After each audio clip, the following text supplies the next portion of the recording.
Hi guys, it's Chris, and this here is my review submission for SourceFed Movie Club, and this week we were doing the, okay, I want to say 86, the 1986, maybe? No, might have even been later than that, 1983? I think it was like 1983. Anyway, the movie was Trading Places. It starred Dan Aykroyd, Eddie Murphy, Jamie Lee Curtis, and Jamie Lee Curtis's boobs, because they need their own bandstand thing, because I mean, I'm pretty damn straight. I like to admire the ladies, and she had the good boobies. She did.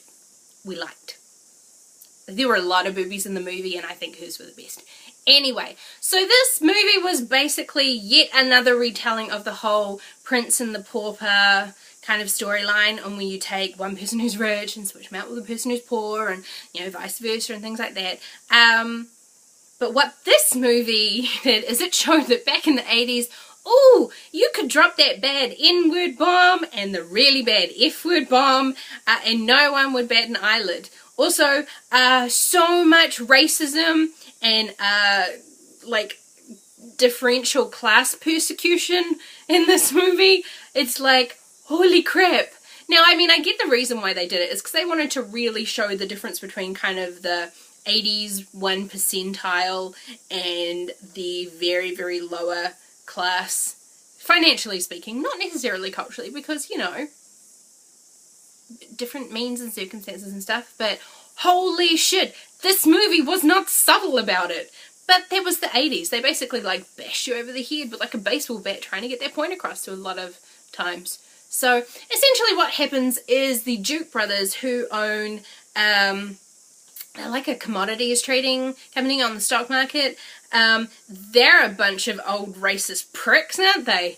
Yeah, they decide it would be fun to sort of like have a little test and see whether or not a person is actually made by their surroundings, or their cultural surroundings, and what they're sort of set up with to succeed, or if it's all kind of wealth and intellect and or just sort of like natural selection in terms of genetics on, well, you're clearly meant to be brilliant. And so they decide, just for fun, that the person who's being accused of trying to rob Dan Aykroyd's character, so Eddie Murphy's character, is pretty much being accused of robbing Dan Aykroyd's character because he's black, basically, and poor. So, of course, that's the only reason to accuse him of stuff. They decide, wouldn't it be really funny if we, like, made him rich and put him in charge of our company, and see if surrounding him with all this culture and wealth doesn't turn him into, like, some brilliant money-making genius. And while we're at it, instead of just doing this out of the kindness of our heart, let's have a bit more fun and see if our current managing director employer guy, who's also happens to be like dating like our goddaughter or something, or granddaughter or something like that, I don't know, I can't quite remember what she was, hey, let's just destroy his life and his reputation and leave him with nothing and put him on the streets, and then let's see if he turns to a life of crime. And we're all going to do it for a bet of $1. Did I mention that these old guys are a bunch of fucking pricks? Yes? Okay, moving on. So, like, look, not surprisingly, it takes Eddie Murphy all of, like, 2 seconds to understand how trading commodities works. Although it is actually quite a basic concept if you actually think about society in general, as opposed to just thinking about numbers on a page. You actually think about sort of like the psychology behind it. But that wasn't really kind of how things were done in the 80s. It was just all about, oh, buy, sell, I know what I'm doing because I'm fancy pants, whatever. Yeah, you've got to look into the psychology of it. Different story, Christine. Go back on track. Okay. And not surprisingly, it takes Dan Aykroyd's character all of like 2 seconds before he's like all fucked up in jail. Completely destitute with nothing. Thankfully, hooks up with a hooker, but she's a hooker with a heart of gold. Because in the 80s, you know, we didn't show bad hookers. Well, we either showed like super, super bad hookers, or they were hookers with a heart of gold. And that's what Jamie Lee Curtis is, because she takes them into her home, because she doesn't have a pimp, and she's a lovely lady, and yeah. because that's really gonna happen, right?